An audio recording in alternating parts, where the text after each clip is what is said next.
Is he hooked up? Gregory, can you hear me? Oh, testing, testing, testing, testing. How's that sound, Gregory? Okay.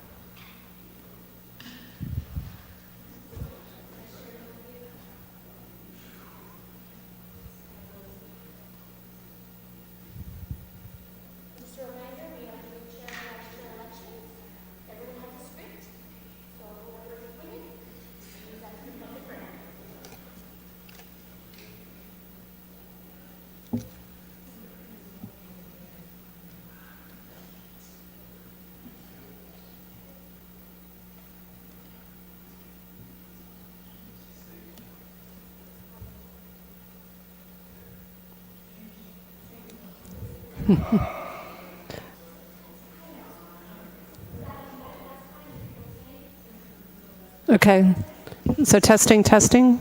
Can you hear that clearly? Does that help? I can't hear you. You have to turn your mic on now.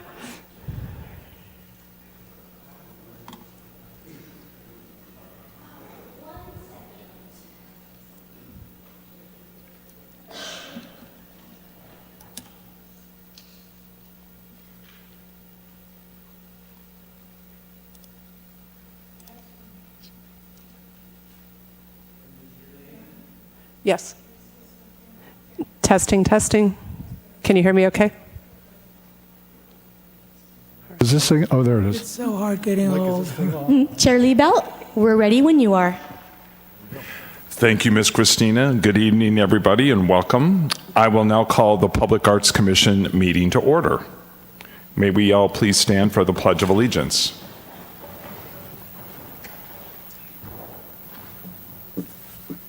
I pledge allegiance to the flag of the United States of America and to the republic for which it stands, one nation, under God, indivisible, with liberty and justice for all.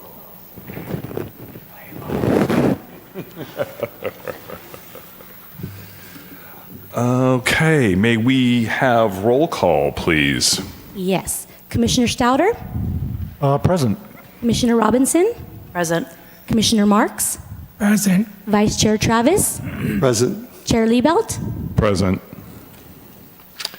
Okay, moving on. Update from communications and events. I guess Mr. Adam is here with us this evening. Welcome, Adam. And Chair, before we receive Yep. that update, and do we have any changes to the agenda?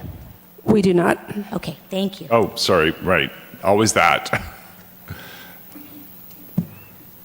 Now it's your turn, Adam. It is my turn. It's your turn. Good evening, Chair, Vice Chair, and Commissioners, and congratulations, Commissioner Robinson. Thank you.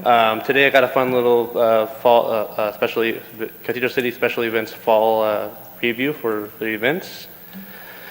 Starting, we have our Coachella Valley's Battle in the Desert. That's going to take place Saturday, October 11th this year at the community. Got everything all good? There we go. At the community amphitheater. The projected attendance is 1,000 plus. Last year they experienced a record-breaking crowd. This event is produced by Jesus Gonzalez. He's an officer with the City of Cathedral City Police Department. This event is sanctioned by the USA Boxing, and it encourages law enforcement officers and public safety personnel to compete in the sport of boxing. And some of the proceeds of this event is generated and goes to the local charities. Up next, we have our Halloween this year. This will take place Saturday, October 25th, and this is from 9 a.m. to 10:30 a.m. at Panorama Dog Park. This event is funded by our Parks and Community Events Commission, PACE. It's sponsored by Grocery Outlet, Cathedral City. This event has three first, second, and third place winners, small dog, large dog, and they do the best combo of the dog owner and dog. And after that, we will have our City of Cathedral City Halloween Spectacular. This will be our 9th annual Halloween Spectacular. It takes place in downtown Cathedral City on Sunday, October 26th this year. The projected attendees is 3,500 plus. We give out 50,000 pieces of candy, and last year that was not enough, so we're going to be upping those numbers this year. This event features a live DJ music from Jacob's Way Productions, trick-or-treating, food for purchase from Mr. Zebra, and a new addition to our food vendors. We have Quench and Refresh to do the boba and coffee drinks. We figured it's pretty hot last year. We need to have some drinks incorporated for the public. And there's also opportunities for kids to win free bicycles for the costume contest. And once again, we'll have live stream blood bank bus at our event, so donate some blood if you can. After that, we'll have our Fall Taste and Sound series. These events take place Tuesday nights. It'll be November 4th, 11th, and 18th. November 4th is going to be a Pride-themed night with a drag show performance. November 11th, which takes place on Veterans Day, we're going to be doing a Veterans Day cookout theme with hot dogs and hamburgers, and we'll be having the high school do a nice tribute to our veterans. And on November 18th, we have the Dreamboats coming back. They were a big hit. They brought over 2,000 plus to our amphitheater, so we got to bring them back. And after that, we have our Palm Springs Pride Parade. That'll be taking place Sunday, November 9th this year. The attendance to that event is 125,000 plus.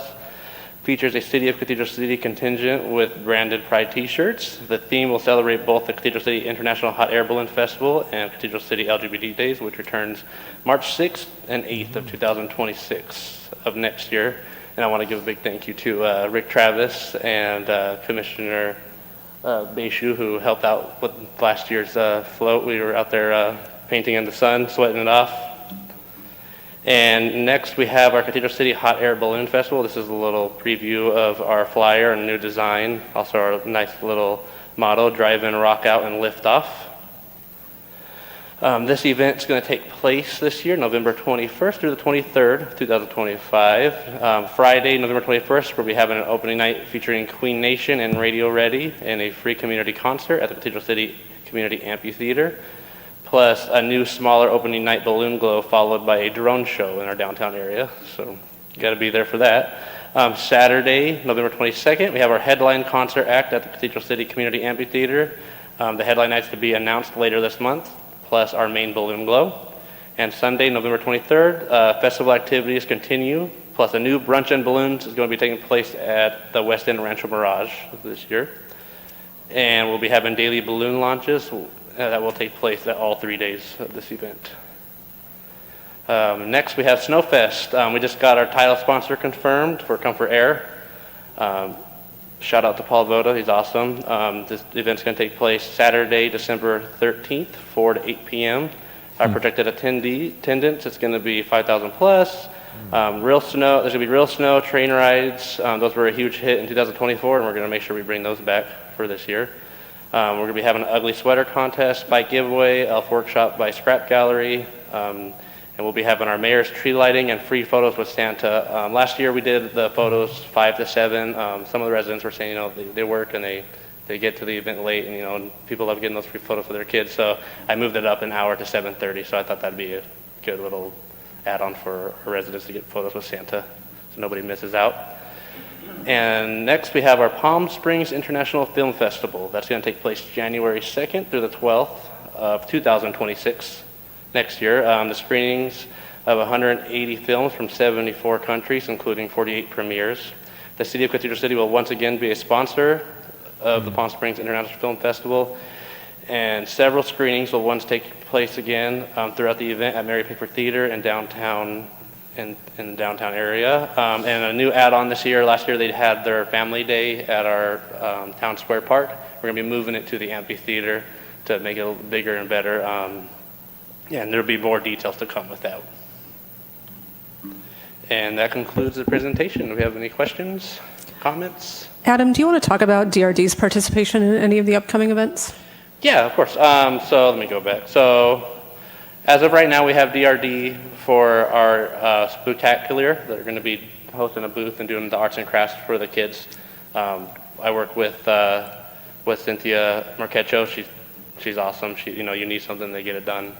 Definitely props to them. And then we just started discussions with Spooktacular on how they want to take place, but she talked about how we can start having volunteers through them, which is, you know, you need volunteers for these events because it's very hard to do by yourself. But yeah, I mean, for DRD, they've been a really big asset to us. Any events that we have or any ideas, you know, I always bring it to them and ask their suggestions because they're very good with their small community events. And that concludes. I do have a question about why they haven't secured the headlining act for that, because it seems like now we're pretty close.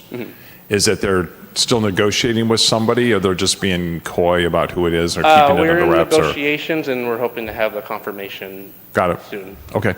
Also, the council recently approved funding for a larger scale act, and so that funding didn't come in place until later. Fabulous. Great. I was just curious because I go, wow, it seems pretty close to the date. So it did not. Okay. So, because last year we all knew it was Leanne Rhymes, right, way ahead of time. So we could do, there was a lot of pre advertisement for that. So, okay. Great. Thank you. Yep. Any other questions? Yep. I just want to make a observation. I know that these will all show up on the Discovery calendar, right?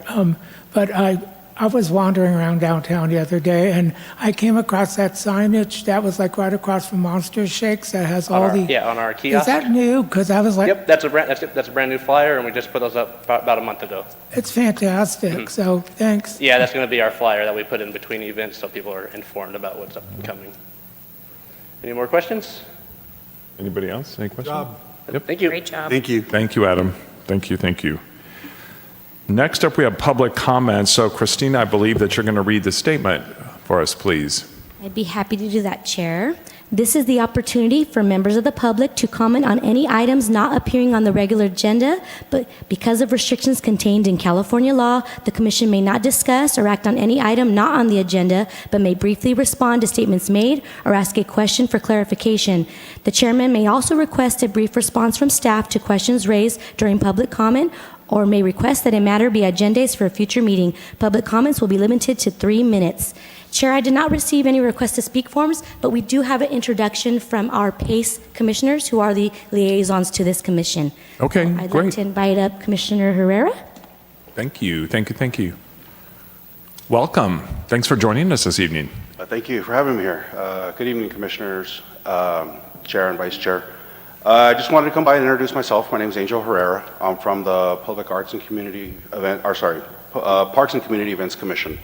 I've been the liaison along with Commissioner Baishu to work with the Parks and Community Events and the Arts Commission. So this last year, we've been recently working on the art piece that we're putting out over at Esperanza Park. I know I was working with our Chairman Liebelt and Commissioner Mojica, that is right. I was saying, I was like, I know that's not right. It's all right. So I see we have some new members here, so I'm looking forward to getting together this new subcommittee, and then hopefully we can make some good progress on this. So thank you very much. It was very nice meeting you. Yep. Thank you for being here. Vice Chair Baishu. Good evening, Commissioners, Chair, Vice Chair, Commissioners.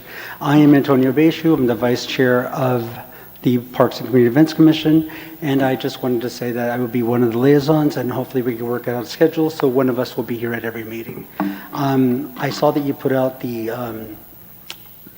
announcement for artists to come forward. I'm really excited about that, and I'm really excited for Kara. Thank you. Congratulations. Anyway, I'll be here at every other meeting. Thank you. Great. Thank you so much, and thanks for being here. Do we have any other members of the public that wish to comment? We have one more.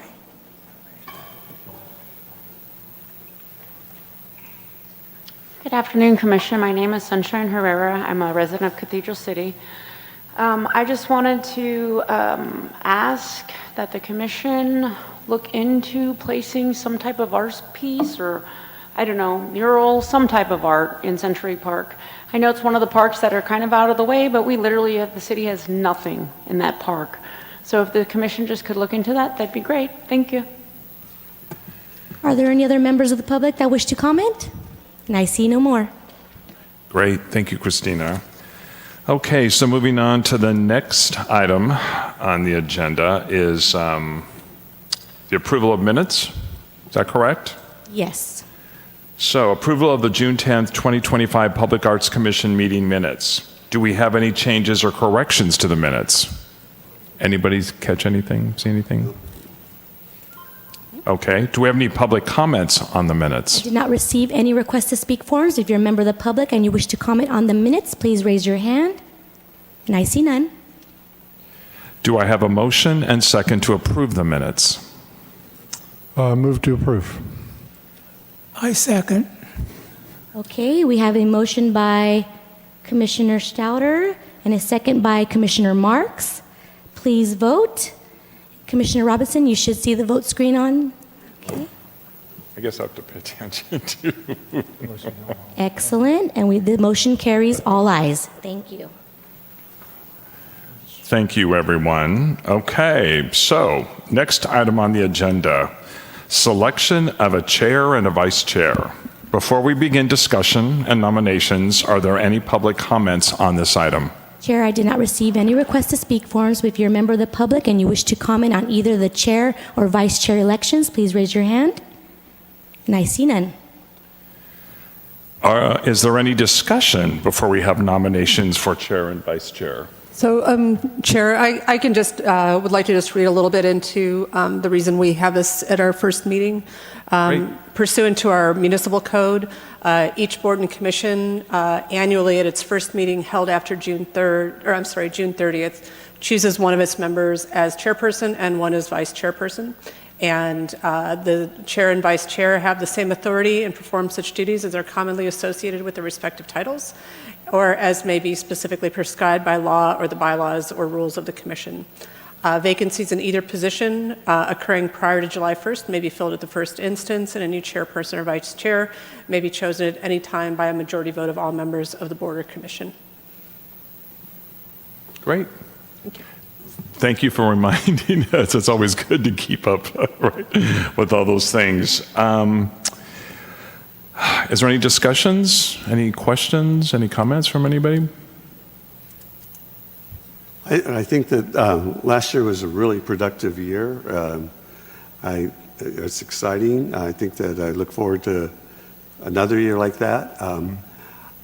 I personally would be happy if Mr. Liebelt would do the chair again. I think that we had a good year, and it would be nice to keep the momentum going. Thank you, Rick. I really appreciate that. I do too. I really liked what happened and the momentum and everything that we got accomplished. And I just wondered, if anybody else comments or questions or anything? Let's get her done. Kara, it's okay to have a question if you want. All for it. Okay, so I guess then that what we're going to do is I'm asking for a motion and a second to nominate a chair. So, Mr. Chair, I nominate Craig Liebelt to be our ongoing chairperson of the Public Arts Commission. And I second the nomination. Okay, we have a motion by Commissioner Stouter and a second by Vice Chair Travis to nominate Craig Liebelt as the chair of the Public Arts Commission. Please vote. Vice Chair, do you see the vote option? What? Rick, do you see the vote? Oh, I thought I did. It was blue. And motion carries all ayes. Congratulations, Chair Liebelt. Thank you. Yeah. Thank you, everybody. Thank you. I appreciate that. Okay. So now, do we have a motion or second, or do we have any questions about vice chair? I have a motion, Mr. Chair. Okay. Nominate Rick Travis to be our vice chair ongoing into the coming year. Okay. Was that a motion? Yes. I second that motion. Okay. Okay, we have a motion by Commissioner Stouter, a second by Commissioner Marks to nominate Rick Travis as Vice Chair of the Public Arts Commission. Please vote. And motion carries all ayes. Congratulations, Vice Chair Travis. Congratulations. Congratulations, Greg. Okay. Now let's get to work. Keep moving on so I could keep the train rolling. We're going to discuss the relocation of the existing Tyron 4 art piece sculpture from its present location to a new location approximately 110 feet southwest. May we have the presentation, please? Chair, I'd like to introduce John Corella, our Public Works Director, who's going to be making this presentation to you. Good evening, sir. I finally get to come back and make a presentation to the Public Arts Commission. I appreciate that. Chair, Vice Chair, fellow commissioners, I'm bringing this to you because this is a work in progress and I didn't want any surprises from the Public Arts Commission, and I'll explain a little bit along the way. It's going to be mostly pictures with me discussing this. So for anyone that might not know, we have an art piece in the median, which is at the eastern portion of East Palm Canyon, just past Day Palm Drive. It's kind of cattywampus to the new Starbucks and that shopping center that's opening up. Just to let you know, Starbucks did open up today in the middle of the day. So go over there and get your coffee. This art piece was placed in this median when this median was developed almost 8 years ago. And that art piece is called Tyron 4, Roman numeral 4. It's been in this location since the median has been built. And we received this piece of art basically from Palm Desert, where the artist transferred it over there because Palm Desert transitions its artwork. So there's another picture of the median with the art piece. So looking at the map, you see that the Cathedral Cove Center, which is the shopping center I'm talking about, there's the new entryway of Day Palm Drive into that. You see the existing location of Tyron. The developer is obligated to make a turning pocket at that location, so the art piece has to move. So the question was, where are we going to move this, where it's going to have the same visual optics in the area? The developer actually acquired this property from the city. It was dedicated over to them to use as an area of potentially an art piece and or landscaping and beautify it. So they're in the process of landscaping it now. It's mostly going to be desert style with different rocks and things like that. So in our discussions with the developer, we were looking at what could happen in the area where that art piece can still have the same visual impact with drivers, and we can relocate it pretty much in the same area. So what we're looking at is at that southeast corner, basically at the entrance, Day Palm entrance, which will be the main entrance. It's not open today. There's still some concrete drying, but the main entrance for that shopping center. So you can see there'll be rock placed in there, and they're in the process of placing that rock. They are reserving our spot for the relocation of that statue. The developer is obligated to do the relocation, which is a good thing because it relieves the burden of the Public Arts Commission and or the city for funding that relocation. So if you look at that corner today, there's more rock in there as they're developing that, but from our thoughts on this when we went out there, and I went out there and cited this, is basically right in the middle of where you see the ADA ramp going into that lot, in between the light post and the traffic signal, there's a window, visual window that's really optimal if you're on Day Palm Drive. So this will move from here to the new location you see on your screen. Whoop. So you can picture it, it'll be in the middle of this square. You'll see it in the middle of that square. So really what we were looking at is this is a good location to put it in now. We're on a time constraint because they're getting ready to start working on that median. It could move in the future. That's up to anyone or the Public Arts Commission to say it's not a good spot. From staff's perspective, we talk to people about it, and people driving that roadway don't really notice it because it's on the side and it's gone. We actually did some drive-bys around it, and if it's in that location, there's a couple optimal reasons why that location is pretty good. First, if you're on Day Palm Drive and you're making your left or your right turn or going straight, you're going to see it. It's right in front of your face.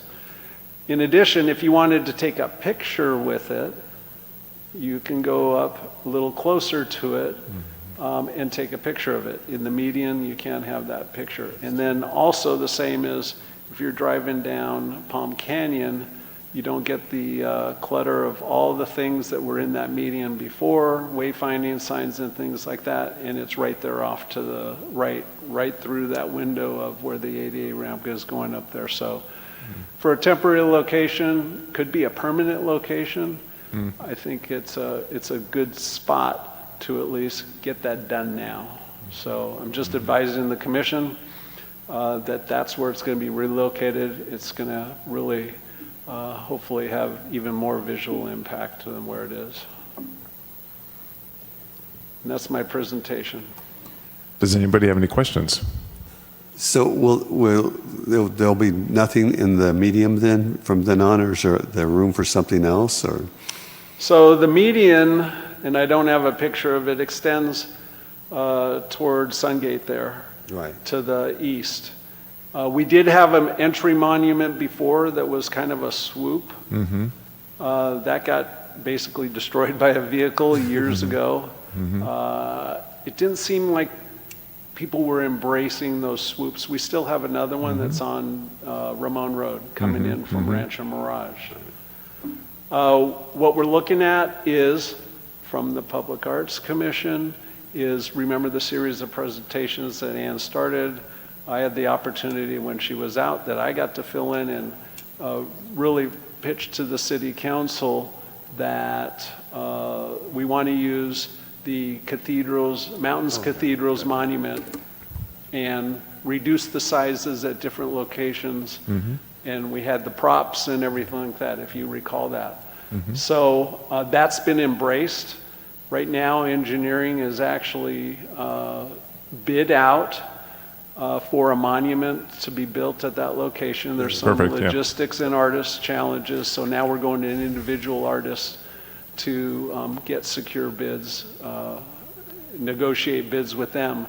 But that project's in the works. So at the end, at the beginning of that, call it the beginning, when you're coming in from Rancho Mirage, you're going to see one of those Mountains Cathedral monuments there at the 50% level, not the 100% level that's on the gateway off of Vistachino and Date Palm Drive. So that'll be pretty impressive there.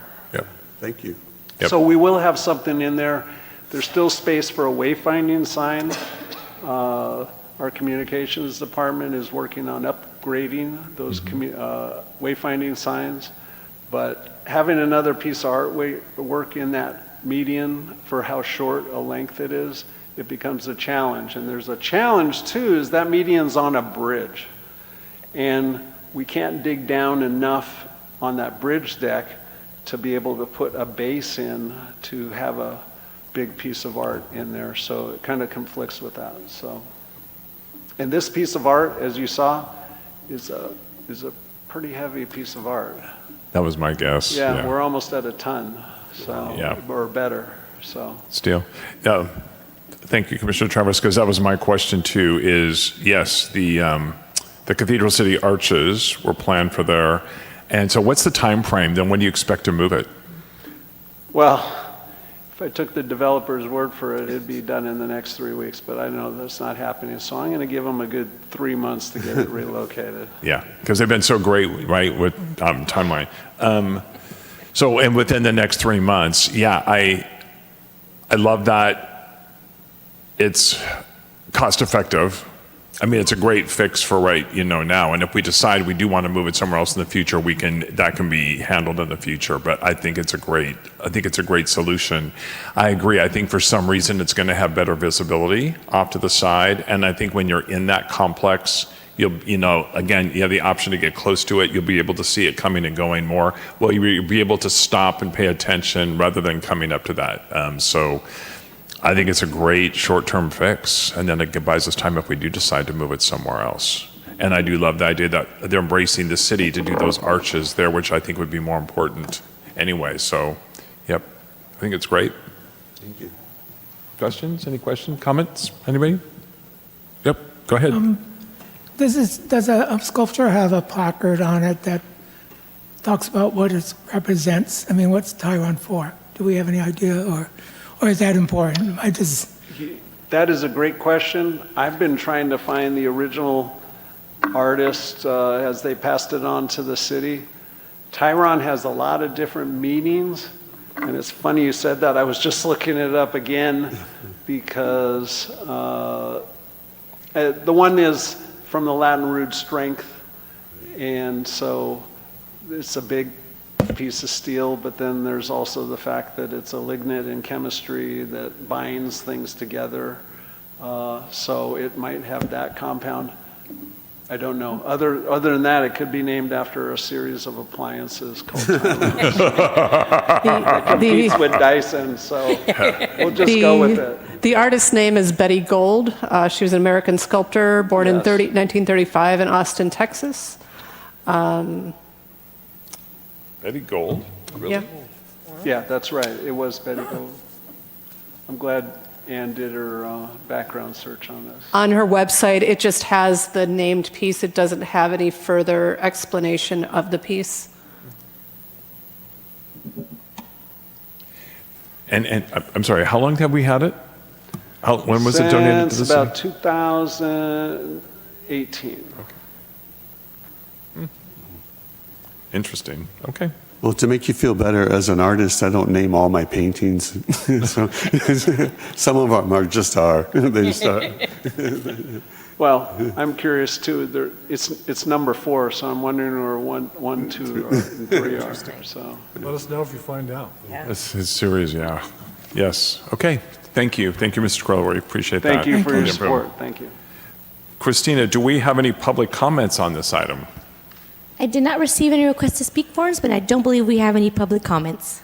So none. Okay, I guess since this was a presentation and there's no formal action required, we can move on to the next item on our agenda, which is the Community Center Feasibility Study Update. May we have a presentation, please? And while they're getting set up, I'd like to introduce Victor Gomez. Victor works jointly for the City Manager's Office and for Economic Development, and he's the project manager for our Community Center Feasibility Study. And so he's going to give you a little update on that and talk a little bit about different opportunities for community engagement that we have started and that we will have upcoming. Thank you, Assistant City Manager. Good evening, Chair, Vice Chair, Commission. My name is Victor Gomez, and I am the Administrative Analyst for the City Manager's Office, as well as the Economic Development Division. And I'm proud to be here today to give you an update on the Community Center Feasibility Study that is being conducted in concert with our consultant, Group 4 Architecture. And apologies for the incorrect date. So some background, Cathedral City's 5-year strategic plan includes a goal of conducting a site and cost analysis for a community center. This past November, city residents voted to approve overwhelmingly Measure W, which will generate $5 million annually for city services. A portion of these funds are being used to annex into the Desert Recreation District, also known as DRD, to provide recreational services, park maintenance, and for the future construction of a community center. So in July of 2025, the City Council approved Group 4 Architecture, Research and Planning, Inc., also referred to as Group 4, as the consultant for the Community Center Feasibility Study. The city is participating in standing bi-weekly meetings and technical meetings with Group 4 and has provided potential sites to Group 4 for evaluation. Group 4 has held a recreational technical meeting with DRD staff and a planning technical meeting with city planners to evaluate recreational needs and potential site information.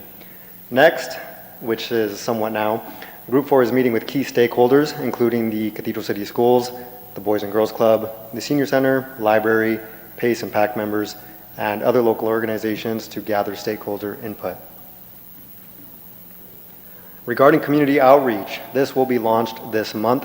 There will be an online survey that will be shared with Cathedral City residents via multiple communication channels.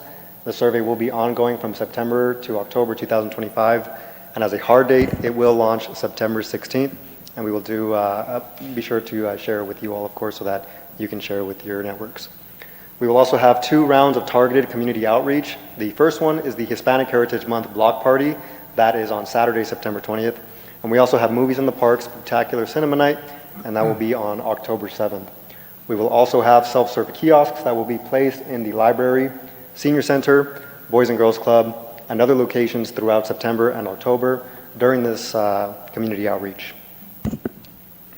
Just to provide you with a brisk timeline, this month we are conducting stakeholder meetings and community outreach.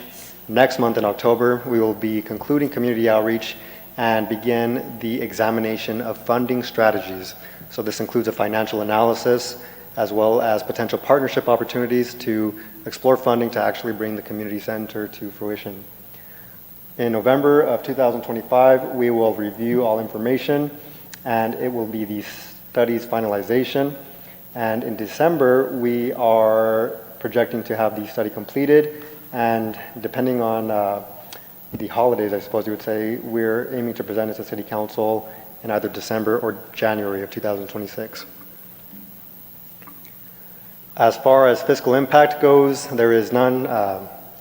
We are paying for the feasibility study, but there's no cost associated with this presentation aside from staff time. This is in direct alignment with Goal B, Community Investment, Action B10, to conduct a site and cost analysis for our community recreation center. And there is no staff recommendation, as this is solely a presentation to provide an update on the status of the community center, which is being feasibility study, which is being conducted by Group 4 Architecture. And at this time, I'm available for any questions or comments, and ready to hear any input. One thing I'd like to add to what Victor said, so with the kiosks and the surveys, it'll be online as well as we'll have paper surveys. They're very visually driven. They'll all be in English and Spanish, but it's an opportunity for stakeholders to identify, these are the types of activities I'd like to do in a community center. So I'd like to do arts and crafts, or I'd like to play basketball, or I'd like to, be able to do theatrical performances. And then there's also another way that the questions are asked that you can identify what kind of spaces you'd like. I'd like a space where I can just socialize, or a multi-use space, or a catering kitchen, or whatever it is. The kiosk opportunities require you just to put like a dot on, this is what I'd like. So the hope is to get as much outreach to as many community members as possible, because being a community that hasn't had its own recreation programs, as a city, we don't know what the community really wants or needs, or where they're going to do these activities. We know we have Boys and Girls Club, and we have the Senior Center that are sort of our two core programs in the community that serve both our younger generation and our older generation. But what would the community like to see, and what are our aspirational goals for our community? And that's the efforts that we're really going to be starting now to try to get that input to help determine the space needs of that space, so that then we can see what those costs are and how we either, can we afford the whole enchilada, or do we have to look at phasing it in of maybe a smaller center and then work towards something larger? So those are all of the discussions that will be ongoing through this fall and winter. But as members of the community, as connectivity with a lot of artists and creative types in our community, it's also a voice we want to make sure that we have as we look at this space, because performance, as you've seen with grants, there's a lot of need for performance space. And other than the amphitheater or paid venues, like our privately held venues, it's a very limited spaces here in our community for those kind of things. Thank you. Thank you both. I just have a quick question, because I've recently received emails asking for participation in one of these things, and I want to speak for like the working people, like having them from like 1 to 2 or 12 to 1 in the afternoon. Even if it's a Zoom, just something I can't do. My request would be that there could be possibly something 4 o'clock, 5 o'clock, something much later in the afternoon for people that were able to participate. I'm sure there are a lot of people in the community, not just myself, that are working, and those are, I would love to participate. I just can't do it like right in the middle of the day. We'll So take that's that just kind of into- a request. Take that into consideration. Okay, thank you. I have one quick question. Thanks, Victor, for that presentation.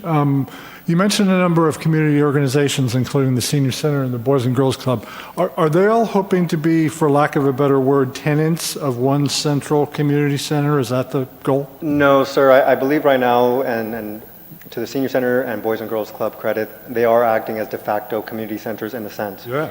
And so they're offering the programming that is lacking from a lack of a community center. So we are in direct communications with the Senior Center and the Boys and Girls Club to ensure that the development of the community center complements their efforts and works towards a collaborative approach where potentially the Senior Center could have space that in the new community center that they can utilize, as well as the Boys and Girls Club. But the main idea and goal is to not duplicate efforts or repeat what they're already doing, but to complement it and fill in the gaps that we currently have. But I think to your question, though, we are exploring what those options could be. I think we all know that the Senior Center has been looking to expand and is looking for, running a capital campaign. Are there opportunities that for, certain programming that, serve all community members, that could be joined with a new community center? Absolutely. So we're, again, just starting these conversations. I know it's a conversation that I think the city and the Senior Center have had just as this has evolved, but we're keeping those doors open to look at, is it a desirable outcome to share a space? It reduces capital costs, operational costs, so we're looking at all of those opportunities. We're still in the beginning phases of it, but are keeping the door open and are trying to schedule specifically with the Senior Center to kind of understand more programming needs. We're certainly reaching out to the Boys and Girls Club as well, just to, again, make sure that we are complementing, not competing with programs that are already in the community. Gotcha. Thank you. Is there a general idea where the center would be located?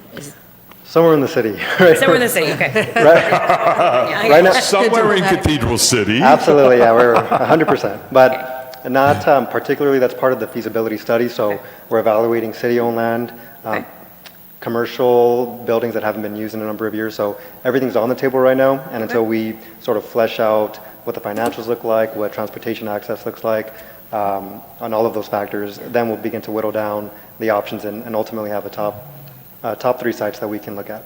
Well, and it's interesting is, the couple of things that you talked about, a basketball court, very different than art rooms. So again, your square footage is, could be 10,000, it could be 3,000. So it's a really, those are very different things. So you're kind of waiting for what the community wants, so. Precisely, and one element of the feasibility study that we're really trying to keep in mind is scalability. Obviously, in constructing a community center, we can't have the whole, as Ann said, the whole enchilada. We might have to start off with the taco or two, but sure. We'll keep scalability in mind and to see what can be built on the community center once it's actually built. That's great. Thank you. But that access, adjacency to population centers, is it accessible to transportation, bus routes or walking path or bike path, things like that. All of those are factors that the consultants are looking at. So as they, kind of go through it, we'll be sort of ranking, this might be higher on, it's really serving population centers, but maybe the site is too small for, the kind of square footage. So they're looking at all of those. We have planning staff that are looking at zoning considerations, all of that to, again, just, I think probably as a community, we've all had ideas about, I think this space, X, Y, or Z should be a community center. But then you start digging into it, it's like, would that really work? And so that's part of that evaluation that's going to be part of this process. For what Craig had said about the meetings, one of the things that we have utilized at the Boys and Girls Club is there's a program called Remind, and it's the schools use it, the Boys and Girls Club uses it. It's a great way to get to parents who are probably not going to have the time to, lots of them working 2 and 3 jobs, so they might not be able to come to a meeting, but it may be something that you could send out through Remind, and they might be willing to fill out kind of what they're looking for. So it's an electronic program, and it's a great program. So, and it goes right to their cell phones. They can sit at lunch and do it, so when they have time. So that might be a way to get it out to some of the families. Yes, and what I particularly enjoy about Group 4 as a consultant is that they attempt to reach the demographic that is not already speaking or participating in city events. So we are going to go out to grocery stores or carnicerias to try to reach that population that doesn't necessarily speak up. Nice. And so They're also going to be making an effort to go to the 2 middle schools next month to directly communicate with the kids during their lunch hour. So we're trying to hit all avenues possible. That's great. Thank you. And I must say, I do appreciate all that effort and the diversity of effort, because it's going to make a huge difference. And lets every aspect of this community know that their input matters. Yes, and sir. that's important. So thank you for that. Anybody else? You have a big job. Yep. Thank you. Thank you for your time. Yes. Thank you, Victor. Thank you. Okay. Christina, I guess we're looking to see if we have any public comments on this item at this time. I did not receive any requests to speak forms, and it appears we have no comments. This was merely a presentation, and there's no formal action required. So we're going to move on to the next item on the agenda. Approve a not-to-exceed budget of $5,000 for the inaugural community amphitheater. May we have the staff report, please? Well, I will introduce this item and then turn it over to Commissioner Stoudard, because he has really led the charge in this. But as you know, in previous meetings, you have been discussing this item and the creation of a festival to be held in the amphitheater this year. And the item before you is to take the action to approve a budget for it. Within the staff report, there's sort of an estimation of what those costs will go to. But we need to have approval of a budget so that we can take it to council for authorization, and then can really start the planning and the more specific planning. So the item before you is to approve a budget. And with that, we will schedule this for the next council meeting for the council's approval if authorized by the Public Arts Commission. So with that, I'll turn it over to Commissioner Stoudard to see if there's anything else specific within the staff report or that he would like to report on this item. Thank you, ma'am. You've all heard me talk about the idea of having the Cathedral City Festival of the Arts become an annual signature event for the city, also known as Art in the Amphitheater. You've heard me talk about the idea that there are, we're literally surrounded by art festivals, some pretty significant ones in the Coachella Valley in season. There's one in Indio that I think is called Southwest Arts Festival. There's one in La Quinta, the La Quinta Art Festival that Charlie Belt's involved in. A for-profit company called West Coast Artists has several shows, I think 2 in Palm Springs and 1 at the river in Rancho Mirage.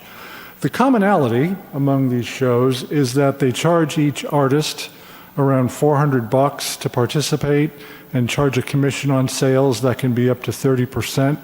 As well, the artists themselves have to bring their tent, their tables, their chairs, all the materials that they need to participate in the show. So obviously that can make it very expensive and indeed for some people cost prohibitive to participate. Turns out there's a model out there, this one came from Riverside Art Museum, where the sponsors provide those things, the tent, the tables, the chairs, charge a very minimal amount of money to participate and do not charge a commission. So our idea was to take what's going on at Riverside and replicate it here in the amphitheater. So what you have before you is a proposed budget not to exceed $5,000. We're going to be charging approximately $100 per artist, and we're looking at 35 to 40 artists for the first show. So there'll be some offsetting revenue. But our not-to-exceed budget includes things like our sound system, some promotional materials, advertising, rental of some tables, although that we're not really sure about that number at the moment because the Desert Recreation District has offered to provide some of those. Food truck permits, etc. So you see what really is an estimate at this time of $4,160. In addition to that, Anne has signed us up with a subscription to an organization where artists can go ahead and register for the event, pay their fees for the event, but much more importantly, agree to a set of rules that we've written, which are one of the documents in your packet, and also provide us with pictures of their art, so we're able to approve their participation, something we want. ask them questions about their experience during doing art shows.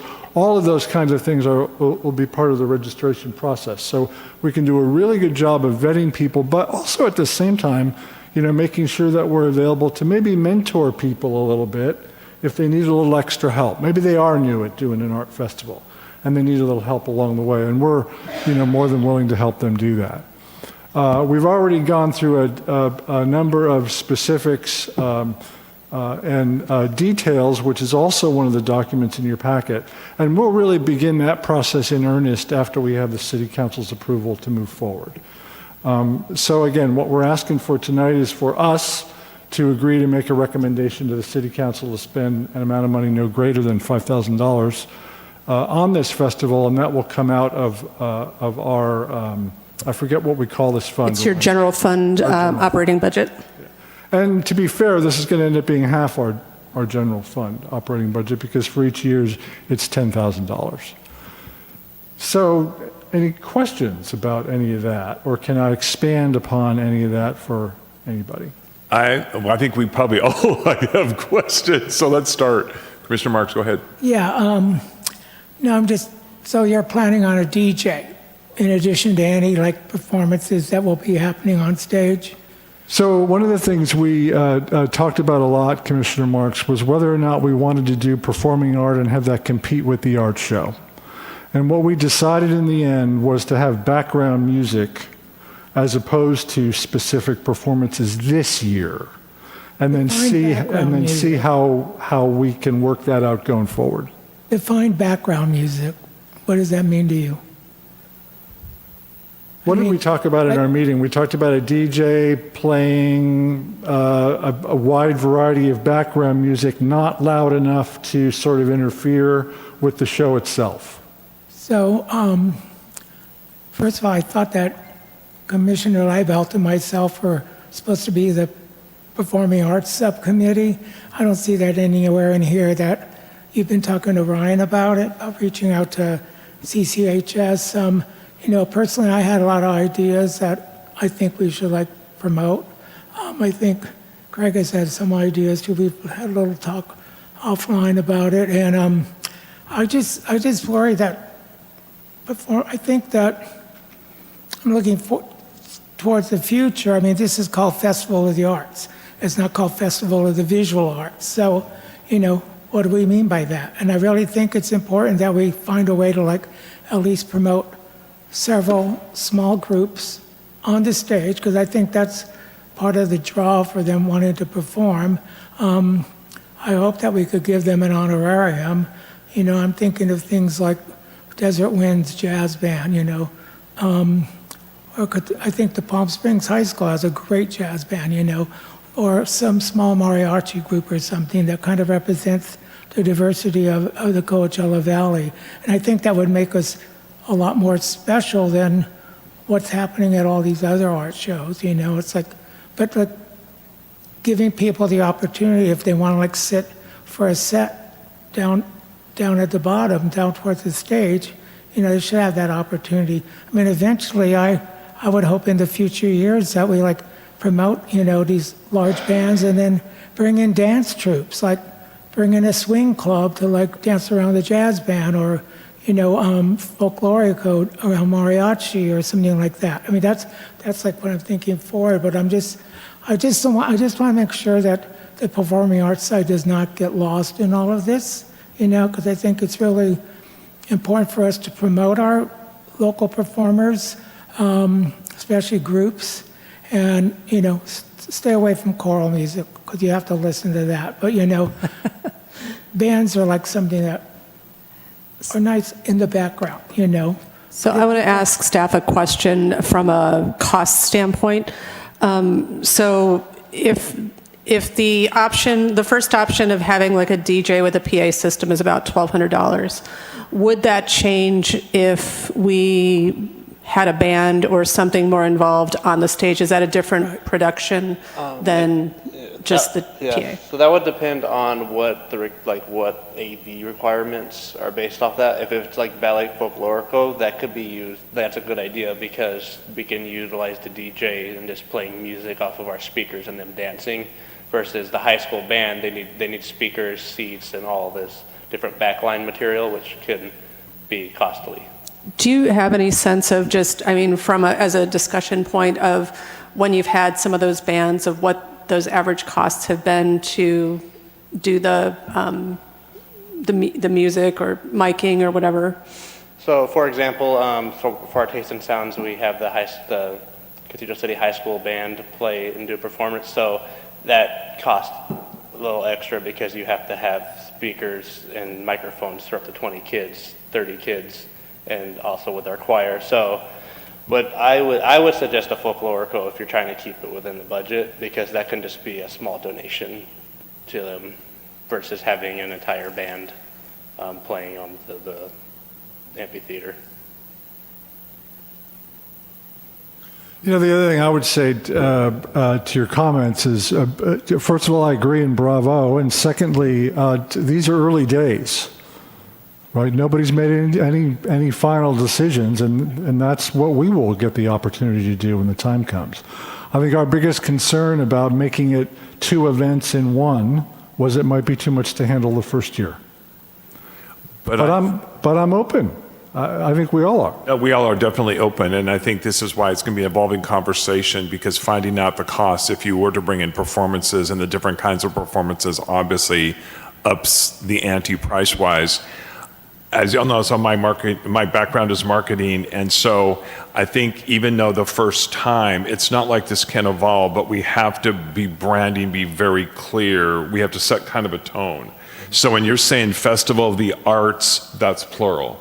La Quinta Art Festival is about art. So they're clear about their branding. The Southwest Art Festival is clear it's about art. At the La Quinta Arts Festival, they do have background musicians playing, and you can sit and listen to them, but I don't want to say they're important, but they're not like featured. I think the idea, and what personally got me excited about this, was combining the two, about performance arts and the visual arts, because that would make us a distinct, separate thing. But then budgeting comes into it. So we have to be clear about that. So a couple things. Anne, I was curious about when they're saying $100 per artist, is that allowed with the city, and how does that money get transacted? So the way that we're looking to transact it is through the CAFE system. Okay. So they would be able to pay it through the system directly to the city. So we would be able to take those transactions. I don't recall just off the top of my head of like what the per transaction cost is. There's like some, little processing fee for that. We paid to set up Cafe, it was $250. So that was the cost to set it up so that we could do the Esperanza call. And then I think it's per call. There's like a nominal fee for that. But we will be able to take that in. The offsetting revenue will just go back to the general fund. So it doesn't stay in your budget. It's general fund, but it does help offset what the costs of it are. It just doesn't add to your budget for the fiscal year. But it is, it's always good when we're spending general fund dollars that we have things that offset that and bring in the revenue for it. Could we, with 32 to 40 spaces, could we say half of that went to, pay for fund? So, go with the larger number, 4,000. Could 2,000 go back into the general fund, and could we add to the budget that half of the money goes into sound system? Well, from a cost standpoint, you have $10,000 a year as a commission to spend. So that money is available to, however you want to do it. I kind of put together this tentative budget just because, we were trying to think of what the costs could be for this event. As Commissioner Stouter said, I dropped in like the cost for rental tables. The DRD can provide them. We just, on the city side, have to pay the cost of their staff to bring them in and put them up. So we could do that, and it wouldn't hit your specific budgets to do that. So if you want to, shift this around a little bit to identify, some additional funds for, some kind of an act or something, we can look at that if you want to expand this a little bit. all of those options are available for you through your discussion. I was just asking if the registration fee, if we could stipulate that half the registration fee went back into the festival for so like the $100, $50 goes to the general fund and $50 goes, no, again. It's all general fund dollars. All general fund, okay. Because none of the departments get to do that either. If we have revenues that come back into the general fund, it goes back into the I whole. actually thought that's what we would be doing until Yeah, she. he tried. I have It's an a good idea question. too. So, Don, how many hours would that be? It's going to be one day. So how many hours are we going to have? So you're going to have 5 hours, 11 5 to 4. hours. Okay, so Greg, How many hours? 5, just 5. It's 5 hours That's for it. showing. Wow, okay. Okay, so what I'm thinking is like maybe working with the high schools with different, I would have like more like the combo bands and stuff like that, and maybe have like 2, 3, maybe 3 of them that have different times, and then a little bit of background music. So the thing about the high school, as Adam pointed out, though, is that takes a lot of equipment. I know, but if a you're lot of sound doing gear. a combo's 3. No, I get Well, the other option I was thinking is that we could do something like the buskers at the village. Is it Village Fair? What do they call the Village Festival?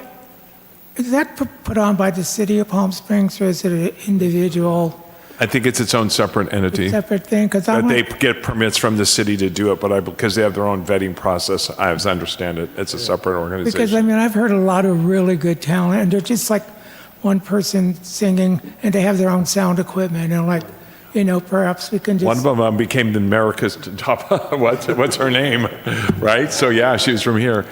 Well, the other thing 11 to 4, I'm just wondering if we, either expand the hour a little bit, and also put the performance towards later in the afternoons. Sure. Like what if we did it like, you do 11 to 4, what if the performances start at 4 or 5, or do something going into the early evening, so that it's not quite competing, but it adds a different element to it, and that way it's not, that part of the day. Just trying to think, if they open at 9, is it 10 to 5? Just what the hours are for the other festivals. So, no, I love that we're doing this, and I love that we're making it very accessible to artists. And because I've already started telling people too, and a lot of people are excited and want to submit to it. But again, I thought, for me, the key component is the arts, and that it would the visual is important, but that we add another element to it. And we have to find practical, we have to look at the costs and what realistically we can do to start it and to get it started.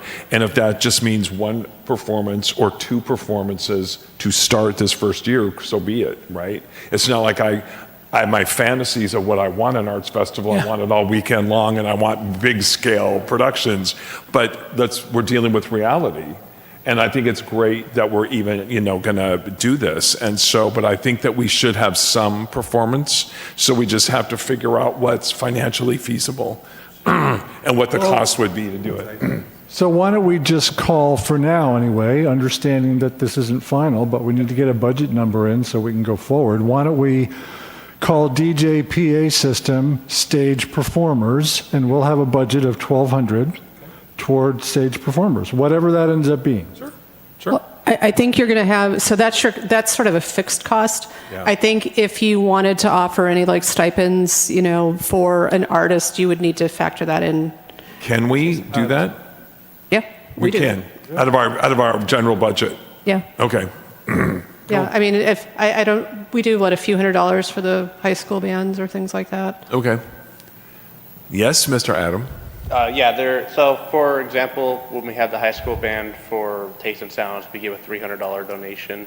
Okay. And same that goes for the Ballet Folklorico. Mm-hmm. And the time, so the 5-hour time frame, the way that we do for Spectacular, I'm just using that one as an example, is we do 3 15-minute performances throughout 3 hours. So if you were to do several artists throughout that time, you would just need to figure out How much they're. how much and your time frame on which you want to show your artist throughout that day. And this is a naive question. So when you're not dealing with the same level of a group of musicians performing, but if you're doing dance, and I understand there's music, but that's not the same, is that the same expense? Would that be the same expense if it's a visual, more visual than it is with multiple like instruments or multiple singers or things like that? On a cost, Yeah, cost-wise. it would be more for having performers like on instruments. versus Gotcha. versus So having a dance. dance would, so that could be, okay, less, okay. Yeah, Cool. so just something to keep in mind on Got it. what you're looking to do. Got it. But I think that we could probably have a pared-down version of that because we have a limited amount of hours, figure out how many, and just go for it that way. Then you guys could start looking for that, like a call for musicians or something like that, you know. So you can put the same kind of call for performance art in the same system we're going to be using for. Yeah. And, you know, we're not paying the artist to be present. Why aren't there groups of performers that would get a lot of name recognition if we gave them a free opportunity to perform at an event like this? Why do we have to pay them? I'm just thinking of an honorarium like of $100 or something. I just, personal feelings about paying performers because, I mean, I feel that way about artists too, I get it. you know. What about it's artists, but they're selling their work? We're giving them a free platform to make money by minimizing. I understand, but it's not $400 and it's not 30%. We're giving them a great opportunity at a very, very reasonable. That's kind of the trade-off. And I think you're asking performers, and you're right. It's not even doing so much a call for artists. I already had a couple of things I had in mind. I just wanted to approach to see, and they might be willing to. Who knows? You know, they might be willing to do it just to do it. So I Can think. you guys think of a number that maybe we could just put in the budget? A dollar-wise number? A dollar-wise number that you can use for honorariums for performance art. Well, I think Adam just said, so for the high school band, it's $300. For Ballet Folklorico, it's $300. So you put $600 in, and at least that gives us it's a placeholder. So we just had 3 performances at 300, so that's 900. Or 3 performances at 200, 600. 600. How much do we have left in that budget? Because I noticed it's not the full 5,000 in the. Right. I think we were just kind of doing a rough estimate of what potential costs would be based on what we had discussed. And so with a not to exceed budget of 5,000 for additional things. So if you did 1,200 for the PA system for whoever it was needed. I'm sorry, Ann, can I interrupt you? Is it 1,200 for just PA equipment, or did The that operator. include the cost of the DJ? That's just for your DJ and PA, so you get. You get out of both. that. You get both for that price? Yes. Okay. So you have the PA and the DJ, 300 for food truck permitting. And then say at 1,900 for promotional. And I should also add the $5,000 number. It was just me trying not to spend our whole budget. Right. Well, so Get did the budget re-establish July 31st, or where are we? Do we have full the $10,000 now again? Minus probably the $250 I had to spend for this, but you basically have the $10,000. Minus the 250? Okay. Wait, we didn't vote on that. Okay, 9,000. No, but, Don't we have interest on that? but if we took out the food trucks, if we took out the rentals and used DRD, I mean, you're at what, 3,400, Yeah. I think? And then if you wanted to put another, say you put $1,000 in, just, or $500 or $900, $1,000 for talent, whatever that looks like, you're at $4,400 plus a little extra. So I think that gives you some flexibility in talking about and planning for like what kind of talent would you like to add as that additional element. And we don't, at this minute, have to specifically designate a specific amount for specific line items. Right? No, but in going to the council, they do want to see kind of what your buckets of money are. And so I think if you just want to say, we want $5,000 and don't give them sort of an estimate of that, you'll get pushback. But if I think, kind of these categories of, You need the PA system, you need to be able to promote it. You need to be doing the permitting. You want to have a small budget to be able to offer stipends to acts, and then that the other things, DRD can provide that. DRD is also proposing to do kind of arts and crafts activities and some kids events, so that there's an ability for families to enjoy this, and not just the adults, but there'll be activities for kids to participate in as well. So those are costs not directly impacting your budget for this. So would you mind redoing this little chart for the city council, and we'll put in an amount for stipends for, we'll just say performing artists for now, and we'll see where that goes. You guys will see where that goes. Is $1,000 the number you'd like to put in for that? Sure. Yeah. Repeat that. $1,000? $1,000 for performing artists, whatever that turns out to be. 1,000. Okay. That works for me. So the new proposed budget will be, or the revised budget will be $1,200 for the DJ PA system, $1,900 for promotional materials, banners, and advertising. That might be high, but that was just me winging it. If you don't use it for that, or we don't need that much, we can certainly move it elsewhere. We'll have $300 for the food truck permit, and then $1,000 for performing artists. And I would just like to add that I remain concerned about combining two things in a very small space. And so I hope that you guys can take that into consideration as you look at what performing arts acts are available, that all these artists are also going to be there trying to talk to people and sell their stuff. Right. And so let's kind of keep that in mind and find a nice balance if we can. Sure. Sure. And I think one thing that we could look at doing potentially is we have the picnic tables that one of the ways that I've seen this be successful at a festival was at my last city. Palmdale does an event called Kaleidoscope every October. And it's a bigger amphitheater, and they have a much bigger staff, obviously, that run it. But they do have the artists throughout the amphitheater area. They have, on the amphitheater stage, they have performing artists. So they have like a band or different kinds of music. Sometimes what they've also done on the stage is having live artists. So they've had artists doing like murals or something, so that there is that art component like on the stage, just kind of as its own thing.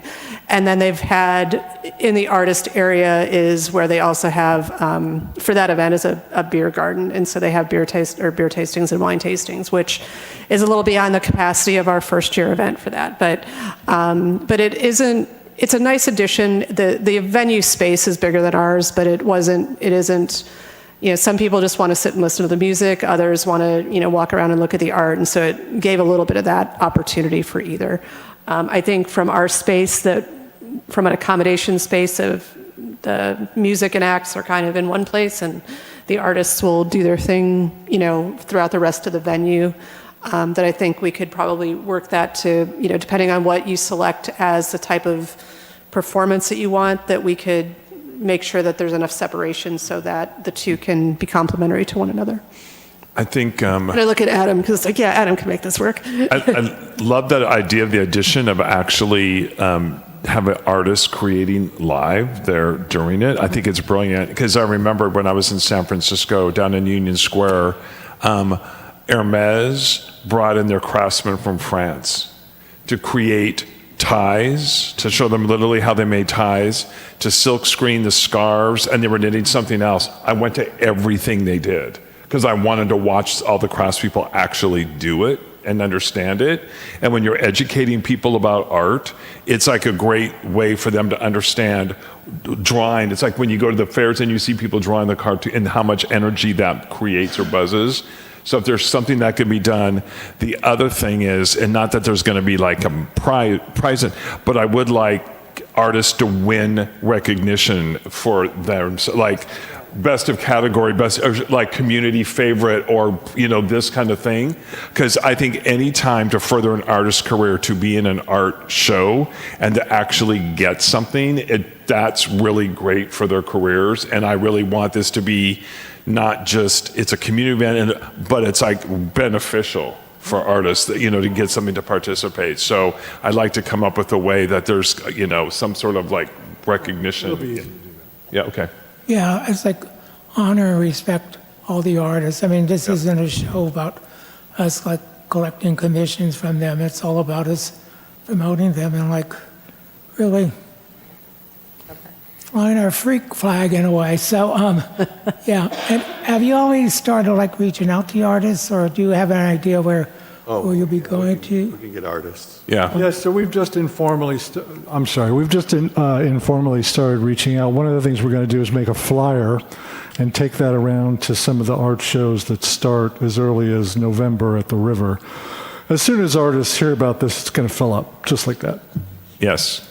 And so that's why I do think, right, we're going to have some sort of vetting process. You had mentioned that already, yeah. Because I think, trust me, there's going to be more requests than spaces. Mm-hmm. One idea that was really nice, I showed at the Riviera Resort a couple times, and they provided an actual singer, like who did ballads and very, very mood, like a mood type of thing.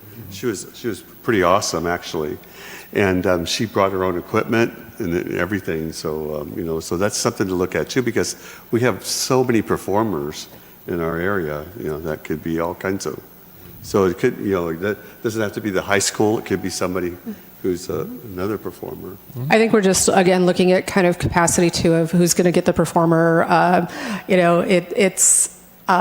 We're looking at our communications and performance department too. And so again, it's what resources do you need from Adam or that, or, how, as a commission is helping to put this together, how are we going out and soliciting some of those acts? DRD, I know, has some connections for like Folklorico as well. And so there might be some conversations we have with them about, maybe performances. Again, we're learning what an asset they bring to the table. So that might be another, just vehicle to reach out for some ideas as you put that piece together. Yeah, I know you guys, I don't think were in the email, but DRD offered some large number of picnic tables with umbrellas. And I don't know how big those tables are or that, but for example, as areas where people can demonstrate art, those would almost be perfect. I believe DRD talked about the tables for the booths. The booths. Tables and chairs. The city, we have 30. I thought I saw both, tables for the booths and these picnic tables. Yeah, that might have been my email when I gave our inventory list. We have 30 picnic tables with umbrellas that we can provide for everybody to sit. Yeah. Will there be spaces available for people that eat out on the lawn? Is everything going to be covered with booths or? No, we should have put the map up for you, but it was in an earlier packet. The grass areas on both sides should be open, absent whatever area DRD wants to do their children's area in. The grass areas on both sides should be open. Food trucks are on the outside, tents are on the inside, stages up front. I vaguely remember seeing a diagram, so does that still exist? Yes. Okay. Although less tents than that. That diagram shows a max of like 53. We'll have less than that. We'll have like 40. Mm-hmm. So Anne, from a budget question, again, I'm new, so from a budget question, if we got a sponsor maybe next year or the year after, does that go towards our bottom line or does that go to the general fund? It's a new question. I'll have to ask my sponsorship team because we've never had sponsors for this before. But I think certainly as we look at, expanding this event, we could certainly look for sponsors to help offset the costs of it. Yeah, because at La Quinta Arts Festival, there's 45 sponsors. So it'd be nice to, that's something that, and this is it's a different group of people that we would be going after for sponsors. Yeah. So, I think we need a good year or two to show that we can do. And I think also, yes, to do the first one. So we have to give them something to show what we're up to and what we want to create. Yeah. Well, and I think what's been really nice about this commission, and I think the work that Commissioner Travis has started with the quarterly art exhibits. And I think the focus that Commissioner Stoddard's had for this is what I really appreciate about you is looking at our local artists, whether they're Cathedral City or within the region, of how to help the locals be successful and, promote themselves as businesses and be able to make a living off of it and not have unfair barriers to entry. So the art exhibits at the library are all free. Again, we're not asking for any portion of the commission of any sales there. And so, and it seems, providing very fruitful that the artists are, having some success selling there or getting other opportunities to display. And so in my mind, all of these events are enriching our local artist and creative communities. Thank you. And can you remind me what happens? There'll be like $4,000 left over in this general fund. Is that what we call it, the general fund? So come like July 1st, do we lose that $4,000 so it doesn't roll over to the next? Yeah, so for all of us, our operating budgets, if they're unspent, then they just go back to the general fund, and then we start again with what we have budgeted for the current year. So yeah, so whatever was left over last year, thank you for your contribution, but it's already back in the bucket. And then, and as we said, this is also separate from the developer funds that we're using for the Esperanza Park piece, which and by the next meeting, I'll get kind of what our current balance of that is, but that balance was around $347,000, I think, after what we had budgeted for the art piece. So that has, for any kind of capital art purchase, that's the budget we do for that. So what I'm thinking is we got to find more ways to spend money. Well, and last year was really the first year too, so that this is also a new budget. The PACE Commission has had that small budget to help with sponsorship or for events. This has been new as we've changed over from using the DIF budget for operational expenses, and this is just, again, more good growing pains and good opportunities. Great. So, and even though I'm the guy who doesn't drink or anything, I don't know why I'm bringing it up, but so a lot of people at art shows like to have a little bit of wine or something like that. Is that something that we could recruit a winery or something, or? I don't know what the rules are of having, who would have the ABC license to be able to serve and all that kind of fun stuff. So. Yeah, that wouldn't be my choice to serve alcohol there. No, okay. Okay. I get it. I get the appeal. Yeah, but I think, again, down the road, as if it also were to you evolve, can make it years, buy-in. I think. I mean, I know wineries I could ask, so I don't know that it would be difficult. I'm just not this year, not the first year. Yeah, okay. Let's not make it more difficult than it needs to be. When I was saying that, I wasn't thinking of giving wine away. It was like Yeah, some no, people no. could purchase it. Yeah. You still need to have somebody with the ABC license has that, ability to sell and all of that, and it's just another level of complexity. And security, yep. So may I make a request that we get a meeting scheduled for Craig and myself with Ryan and Adam somehow? How do I make that happen? Talk to that guy right there, and he'll schedule with you. Yep, okay. So it probably should be all of us, unless we have to meet separately, don't we? Two at a time. You can't like meet two at a time and then two. No, I was about to say we were planning on having a group meeting after Yeah. City Council approves, but obviously we'll do it separately.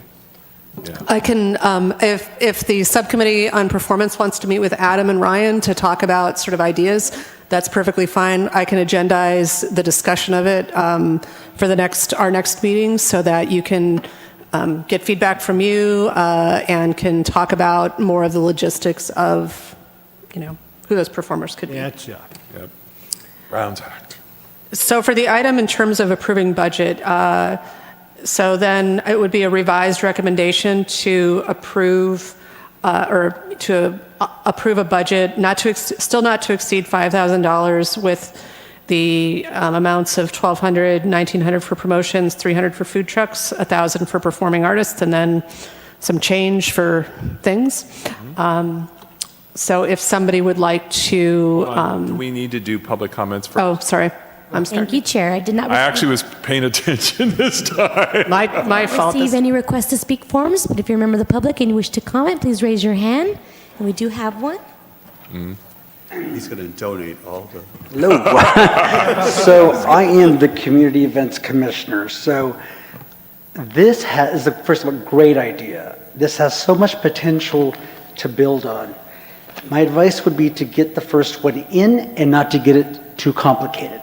But wow, this has potential year after year to get bigger. So great idea. Thank you. Thank you. Thank you for that.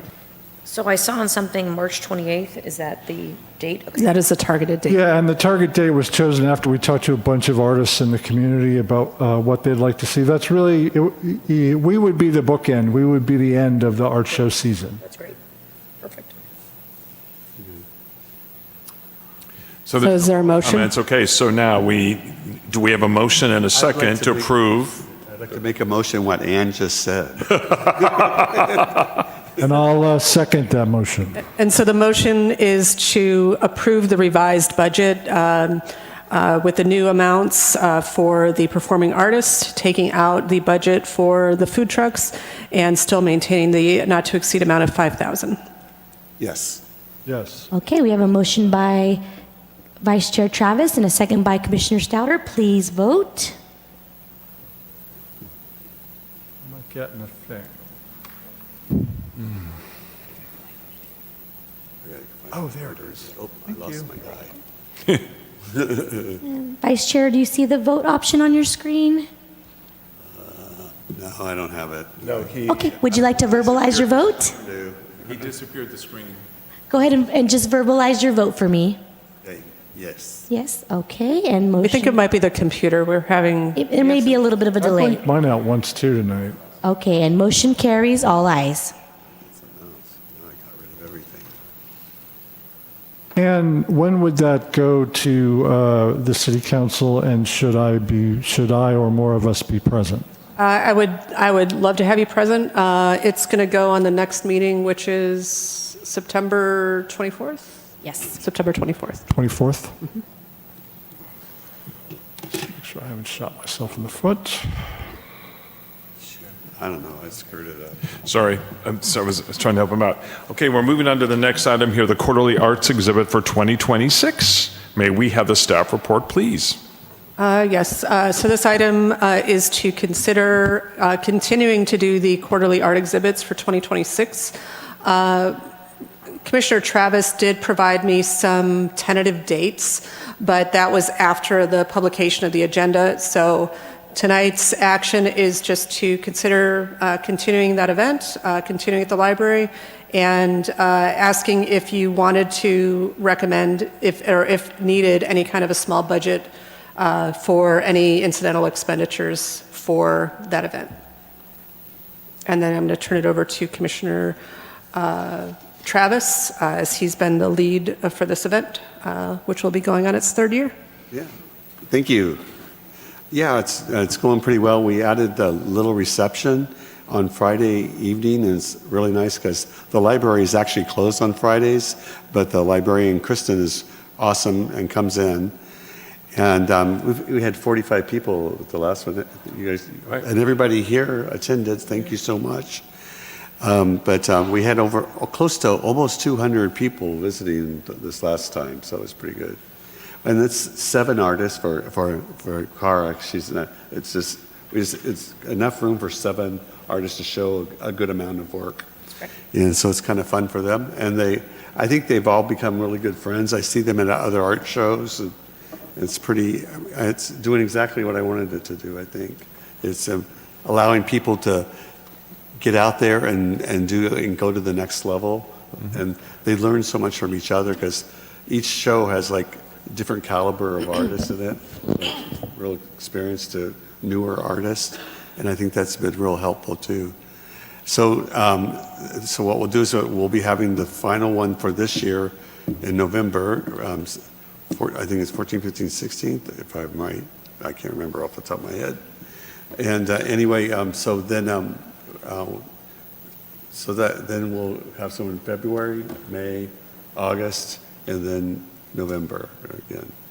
And I know that I'm planning on not renewing my term at the end of next year. So I know Don has already said he would cover, the last two, so I would do the first two for sure. And I could be an artist and maybe in another one. I don't know. You're going to have to submit and be vetted. I don't know. It's going to be tough. Huh? It'll be tough. Yeah.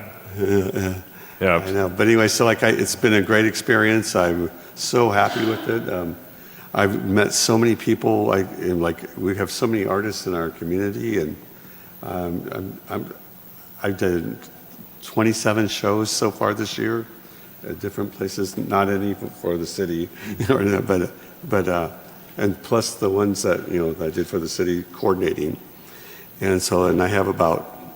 Next month we'll start up again. I'll be doing three a month, so that's kind of cool. So I'm just learning the art community, and it's really nice. And actually, that's where I'm recruiting a lot of artists too at the other art shows. And we can see how it works for the Festival of the Arts, but using the cafe system for library artists too might be something worth looking at. Oh, that'd be wonderful. Because then people can register, show us their stuff. Believe me, it's kind of not as easy as it seems.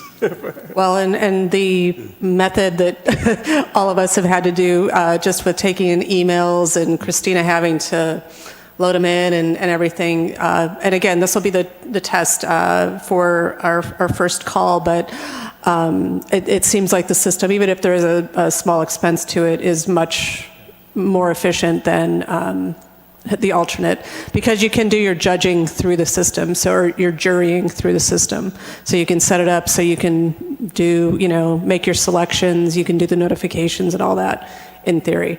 We will learn. I did actually have a call from an artist that went online, and it seemed that I haven't seen the application side of it, and you have to log in and create an account, but he was saying that there seemed to be, he couldn't find a way to upload his art, and that the word count for your artist statement was too short. So I was if you have an account, if you want to check it out, to try to apply as an artist into it. Yeah, I think I do have an account still. Yeah. If not, I'll just create something with my personal email to try to get in there. But don't worry about the word count so much, because even on the Desert Open Tour, we have 40 words. Oh. We get 40. He had 1,000.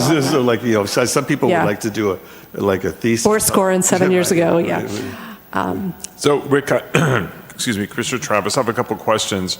So for the Friday night openings, do you see there's been an increase of people attending those Friday night openings? So there's definitely been an increase of that. And overall, from each exhibition, do you see an increase of people? Or is it stay about the same? Or do you see or flex goes up and down? Or what do you see as a trend with people attending? Well, I made a mistake last year because we were on Memorial Day weekend. Won't do that again, believe me. So that one was a little bit different. I didn't get as much out of that. I think it's growing. It is growing. Okay. Yeah. And then what's happening is that the artists that have shown before, they're coming back with other people. So it's like it's building like a little family. And I just want to make sure that, I know it's Kristen's day off, and I don't want to be putting her out to come and do that opening, but she's okay with that? She's volunteered, because I Okay. Yeah. Okay. And then I think as we get into, if you approve this item and we get into needing to put that out there, I think we just need to be careful that even though a lot of it's kind of word of mouth, that we give everyone equally the opportunity to display. So having the formal call so that artists can go through a selection process, that you kind of collectively vet them to put them in there. Honestly, for both, every artist that's applied, and we've been lucky they're artists. They turned out to be artists. Everybody has gotten to show, so that's good. That's great. So nobody was rejected. Yeah. Oh, great. Okay. Great. I've appreciated the artists I've met. I've actually made friends with 2 in particular, so it's been really fun. I love their aesthetic, and I met the one woman who teaches at the senior center painting. Oh yeah. And I'm going, I need to sign up. Yep. I like it too. I think it's fun. I think Kristen has been a great support and a great sport about it too. So, Yeah, then she, and I like because it gives the library like more opportunities for people to come and visit the library too. So, and I like that we had her speaking on TV. That was nice, you know, kind of introducing us, and that worked out really well. fantastic. I know. We can't always have all the Robinsons on our TV there. Right? All right. We got to get there. And if we had a really great community center, it would also be a great place for Yes, exhibition. definitely. Absolutely, yeah. No question. Absolutely. Any other questions? And Miss Christina, are there any public comments on this item? I did not receive any request to speak forms. If you're a member of the public and you wish to comment, please raise your hand, and I see none, Chair. Thank you so much.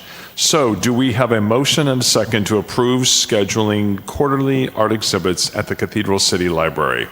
I'll motion that we do that we continue this because of its great success. I'll second it.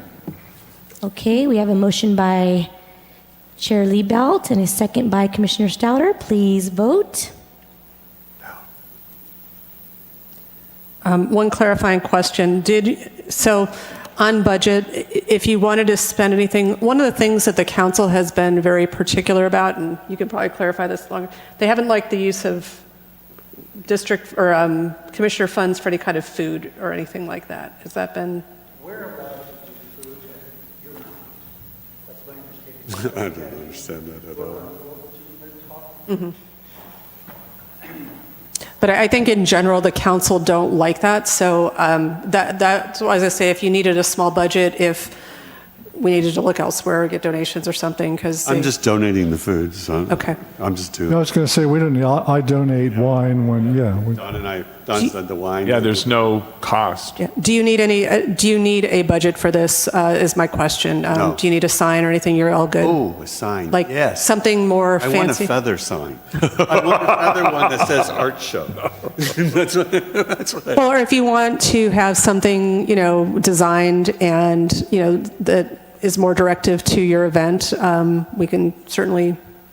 I would love that. Because I was going to buy that myself. So we'd have to come up with a budget amount for that. Oh, I'd say like under 200, would you say? Or I think it would be very nominal, just to. So then what would you say? they're kind of tricky. So weird. So I could probably look it up right now. $35. I'm so excited, right? Well, then if you want the bolt that goes on it, that's like $12 more. And then if you want the other part, there's like 17 parts that have another cost. And how much for the feathers? I'll donate for the feathers. So it looks like you can get one of those signs, I know what you're talking about, like a wing sign, feather sign, for anywhere around $100. Yeah. Yeah, $100 was, we could do that. Do you want to put 150 So then- for, in case, like tax and things like that, shipping? 150? 150? Yes. Okay. Do I need to amend my motion then, that we include a budget for 150? Yes, so we're going to do a roll call vote to Okay. accept the amendment first. Okay. So I have a motion from Chair Liebelt to amend the motion. Do I have a second to amend the motion? I'll second. Okay. All right, get it. Okay, so this is to accept the amendment, okay? Roll call. Commissioner Stouter? Aye. Commissioner Robinson? Aye. Commissioner Marks? Aye. Vice Chair Travis? Aye. Chair Liebelt? Aye. Okay, we accept the amendment, so now we're going to go ahead and vote on that original motion, and it is amended. So we had a motion by Chair Liebelt and a second by Commissioner Stouter. Looks like everyone has their votes in, and motion carries all ayes with that amendment. Thank you. Great. Thank you, everyone. Okay, I guess we wrapped it up through the items that we need to go through, so it is time for staff comments. Do we have any staff comments, Ms. Ann? I do, Commissioners. So first off, I just wanted you to be aware of a new item that you'll see on your agenda, and this is the Commissioner attendance record. And this was a request by the City Council to have on each of the Commission's agendas, as well as the City Council agenda, the Commission and Committee attendance log. And part of the reason that this came up is that as the council members appoint commissioners to serve on the commissions, there have been times where on certain commissions that people have not been present for meetings and have missed kind of a larger portion of the meetings they're intended to attend. And so the council have asked for this, so this will be presented on all of your meeting agendas and all of their meeting agendas, so that if in any of the commissions, if somebody is just not participating, it's an opportunity for the staff liaison to talk to that commissioner and see, is there a conflict? Is it a work conflict or something else? And then if it is a persistent issue, then the appointing council member can have the opportunity to talk to that commissioner to see if they wish to continue or if the council member wishes to make a recommendation. Because I think the desire from the council is that if somebody is serving on the commission, that they have the opportunity to really participate. And if not, then either see if there's a problem that we can solve, or if not, see if we can find somebody else. So this is just going to be a report and file. There's no action you need to take on it. But I just did want to point that out, since that is new since we've last been together. And then I wanted to give you a few updates on some things that have happened since we've last been together. We talked about earlier that the Esperanza piece has launched. The artist that did contact me today about the little hiccup that he's having with the application did provide really good feedback, though, about the information that was provided from the community about the intent of the art piece, what they would like to see, and then all of the artwork. I included a good number of art pieces from the kids at the elementary, or the middle school, whatever it is that's next door there, to give them, an idea of what the community sees as this art piece. So it was just a very nice complimentary email from somebody that's actually interested in submitting for the art piece. I did speak to the gallery owner about the Craig French sculpture. I sent her the donations agreement, so she's reviewing that with the artists. And I did reach out to the library to ask about their schedule for renovation. We all agree that putting the base on wheels is not a desired outcome, because this is a heavy piece. It's about 250 pounds. We have a gallery that is, and it's gone through the Public Arts Commission and the council to accept the donation of a sculpture. And it's a nice sculpture, but it has this really pointy end on it, so we have to make sure it's high enough up so it doesn't poke an eye out. I'm actively talking to, is it Lisa? Lisa, to coordinate that. So I'm just waiting for word back from the library and also word back from her, and then we're working on, I've asked our facilities to kind of get me a quote for a base for that. So that is in process. We just, as a city, we recently had the celebration of the 100th anniversary of the first marker being put in the city that defined our first official neighborhood. And as a very last minute kind of event, and it was really a community member that sort of brought the issue to our attention, we had just a really full court press effort by our staff to put together a video to do the event. And we had about almost 150 people attend. And the city created a short, I think it was an 8-minute video that gave just this, brief history of the city. And then people had the opportunity to watch Weekend in Palm Springs, which is always a fun movie, and most of it that was filmed here. And so again, it was another little event that was created, but had a really tremendous turnout. And so we're really happy about that.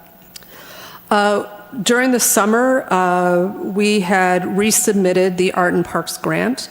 And I believe it's sometime this month or in October that we will get notification of whether we've received that grant or not. And as a reminder, this is a grant for activation at Esperanza Park. And with DRD coming on, the grant was focusing on doing, I think it was 4 events at the park on different themes of like the past, the present, the future, and there was something else that I always forget what the 4th one is.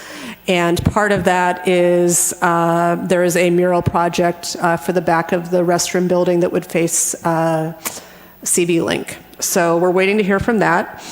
And then also during the summer, we had this opportunity to apply to have a portion of our city designated at the state level as a cultural arts destination or a cultural arts district. And so obviously with the density of artistic things that we have in downtown, CV Rep, the Pickford, the Perez Art District, the amphitheater. We submitted an application to have the downtown, all the way up into the Cove with all the history of artists in the Cove as a cultural district. So we had this, again, a very short window to apply, but we kind of rallied together. It's not really a money grant. I think they give you maybe $8,000 or $10,000, and you have to contribute in kind of an equal match that you could probably use for signage and other things that just, again, identify the cultural resources that we have here in the city, and that you get sort of named, statewide for that. So we submitted that application back in August, and I'm not sure when we will hear, but it was another effort. And as we were doing it, it was really enlightening, again, just seeing what we have here in this very small area of town. So we're hopeful that we are successful in that, but if not, we'll continue to move on. I think that's all for my report. So unless Christina has anything else to report on her side? Just a reminder, since we have a new commissioner, our next meeting is scheduled for October 14th at 5 p.m. You can expect to see the agenda come out the Thursday before, that's the 9th. Please have any of your topics in to staff and in myself 2 weeks from today, that's September 23rd. If you have any questions, Commissioner Robinson, please reach out to me. We'll be happy to help you. Thank you. And Christina, Commissioner Stoddard brought a good point up that our November date falls on a holiday. And so probably at the October meeting, we'll need to have an item to schedule that on a different night if we want to keep the meeting in November. And I'll also just let you know now, Christina, I won't be at the October meeting. I'll be on an airplane landing right about now in Palm Springs. Thank you. That's exactly what we wanted, was staff to be informed of absences. Well, before we move on, can I go back? Quick question about I saw the call for artists went out, but I saw that the dollar amount of the one I got that it was $100,000. So the commission is $100,000 for the artist. We have $50,000 in there for the city's costs for building base, electrical, any of those kind of costs for the installation. And then there's $3,000 in there for the individual artists' stipends. And then we have a $20,000 contingency. And the $20,000, just again, to remind me and also for Kara so what's the $20,000 contingency? In case there was anything just kind of in the construction or the installation. Just for capital projects, we usually put a contingency in. But the actual cost or amount for the artist was $100,000. Okay, great. Just wanted to clarify that. Okay. I have a comment. Well, first of all, thanks for getting that cultural arts district. Because you also had sent that to us as well. Thank you for doing that. Really appreciate it. And I just want to make a comment on the RFP you all sent out for Esperanza Park. I wrote you guys telling you how impressed I was, and it's like, especially, it was such a well-written application. I'd been in the middle of application hell at that moment with the California Arts Council I'll talk about later, but I said, yeah, it's like if we can get answers to all of this, it's like we'll be set, but I was really impressed by the opening paragraph and how Cathedral City is described, and it's like, I wish we could have that, I don't know, put on T-shirts or something. It just spoke to me, and I went, oh yeah, that's like really why I'm on this Arts Commission, it really meant. So whoever wrote that, fantastic, thank you. Can't remember if that was my paragraph or it was engineering. Engineering, being that this is going to be, a construction project, our city engineer, Armando, and Andreas, who is the project manager for Esperanza Park, really helped. And there was some language in it that they added that I was just like, gosh, I wish I could have written it. But it really, to me, brought together the essence of what that park has meant to the community, what this art piece, I think, will mean to the park, and encouraging artists that have, maybe experienced being disenfranchised or part of communities that have been on the fringes to apply. But they added language that's like, you don't expect it from your engineering team, and they like really made it more robust. I also would be remiss that a lot of that application came from Palm Desert. So the public arts coordinator at Palm Desert, whenever I have like a question of something I haven't done before, I reach out to her. And it just so happened that they had just done an RFQ for a roundabout piece. It's a $200,000 project, but I was able to use a lot of the language because, for the technical specs and things like that were going to be relevant to us. So I owe Erica, there was just more than a little bit of plagiarism on some of the technical aspects of it.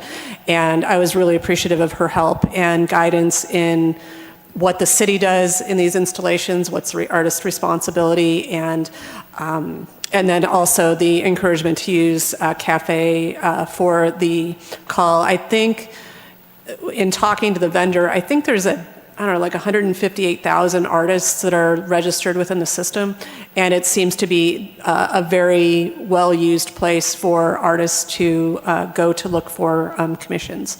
So I'm really hopeful that we get good response. It is open to any U.S. artist. I think Palm Desert they have an international call, so it's from artists in the U.S. or beyond. I just wanted to start with, kind of stick with the U.S. I don't have to worry about tariffs or who knows what else, from out of country. But so I think it's looking good, and I think the community input that we receive from the community is really important to this piece, and I think will be really important as we go to go through that process of narrowing down however many to 3 artists and then trying to build consensus in the community of what art piece best represents that, which is, it all sounds good in theory until we get there, but I'm really hopeful and I'm really excited to see this come to fruition, to finish that park. And again, I'm encouraging all commissioners, this was our chance to put this out to whatever people, whatever, and you already know I'm reaching out to different states outside of here too, and putting it out to different gallery associations in different cities, different areas. So I would encourage you to anywhere you think that there might be something have something that would want to participate. That would be great. It's a great time to do that, to reach out to people, and let's give them the opportunity. We almost had a news story today on NBC, but their photographer just got derailed. So I'm going to keep in touch with them, and if we have another opportunity to do a live story on it, that we'll work with them to try to do that. Fabulous. Thank you. Thank you, Ms. Ann. Okay, let's see. We're coming to the end of our evening, so this is the time that I call on each commissioner to give a report. Commissioner Robinson, this is where we just talk about things that you've been doing as far as the community related, normally art related, but not necessarily. So we take turns talking about what things are going on that we've been involved in and participating in. I'm going to start to my left with Commissioner Stouter. Thank you, Chair. I'm going to be short tonight. I don't have a lot to say. First of all, I want to echo the praise for Ann and city staff over the Esperanza Call for Artists. Man, that was amazing. Good job. Summer is supposed to be slow, and this summer did not feel that way at all. I was in 4 shows, one at Perez, one at Backstreet, one currently happening at the Artist Center in Palm Desert. So it's just been a really busy time as a creative. I thought I was going to, be painting my bathroom or something over the summer, but I didn't have the chance to do that. So busy time, and that's been good. But one of the things about that's been really good is the opportunity to interact with so many artists, whether it was there or whether it was at our library show, talking to artists about what we're doing in Cathedral City. Everybody wants to hear it. Everybody wants to get involved. Everybody's excited about our art festival next year. I think that the excitement and buzz out there for what our commission's doing is just present everywhere I go. And having said that, when you look at what our agenda was tonight and what's coming up in the next weeks and months, we have a big, big, bold agenda this year. And I really have no doubt that we will pull it off and make it look easy. That's all I have, Mr. Chairman. Thank you. Thank you. I always appreciate optimism, right? It's always a good thing. I'm going to continue with my left. And Commissioner Robinson. Thank you so much. First of all, I just want to say thank you so much. It's been a great meeting, and I'm very excited to be a part of the Arts Commission. So, and Anne, I did read the RFP, and I was amazed. It's kudos. It was very well written. Kudos to all the other people that I just took their good materials and made it one, but I appreciate that. It was great. And I just want to say that what I lack sometimes in my knowledge of art, I am a very, I know logistics, so I would love to help Don with the Arts Festival. I feel like I have a gift to be able to help with that. So, and I'm just excited about what's on track for the next year. So thank you all. I just I appreciate what you're saying. And what I always comment with people, having been involved with the art world so much of my life, that it's a sincere thing when people say that. And I always say, but just who you are and what the things that you like, that brings artistic vision. And I just always want to like remind people of that you do bring, it's art is gifts of whatever you have, and that you just use them, fully and authentically, and that's an art form. And so it's just something that we should be doing in every aspect of our lives. So, and all your skill sets, we're so thrilled to have you. So welcome, we're really happy to have you here, be part of this commission. I'm going to go to my right, Commissioner Marks. Well, summer tends to be quieter as far as major stage productions go, but there are several venues that continue to, I wrote it up, sorry, continue to spotlight local talent and innovative programming. CV Rep hosted a whole series of cabaret singers, all the really musical theater singers, but doing cabaret acts, and it's a great series. Can't afford them all because they are costly, but I'm glad they're doing it. And it's like artists from most of them are New York-based artists or LA-based artists, and that's okay, because they're bringing in top talent.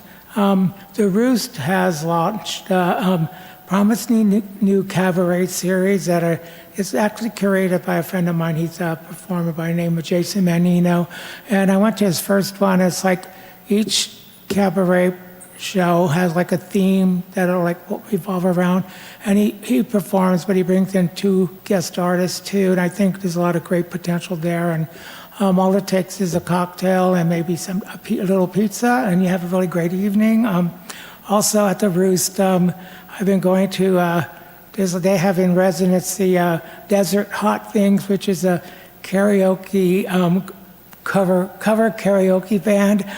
They usually perform the third Sunday or the second Sunday of the month, and they get a huge crowd, and they're a lot of fun.